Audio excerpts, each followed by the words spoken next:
Hello বন্ধুরা, কেমন আছো? আশা করি ভালোই আছো। আমিও খুব ভালো আছি।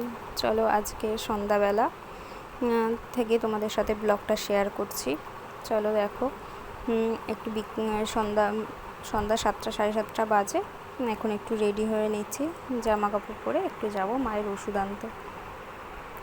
যেহেতু মায়ের প্রেশার আছে, ওই জন্য প্রেশারের ওষুধ হয়, ওই জন্য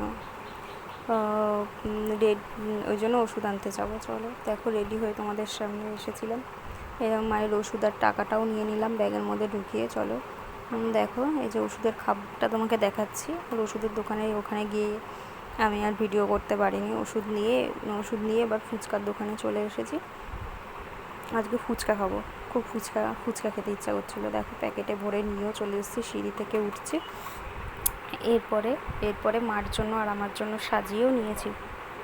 দেখো সাজিয়ে নিয়ে এবার জিভ থেকে জল পড়ছে, ফুচকা সামনে রেখে আর কোনো কথাই বলতে পারছি না। তারপরে এই দেখো, এক টক জলে ভেজালাম আর মুখে পুরে নিলাম। তারপরে এবারে আমরা খেতে থাকি। এবার দেখো টক জলটাও একটুখানি একটু চুমুর দিয়ে নিলাম। হেভি টক, ফুচকাটা দারুণ ছিল। চলো আজকের মতন টাটা, আবার দেখা হবে অন্য একটা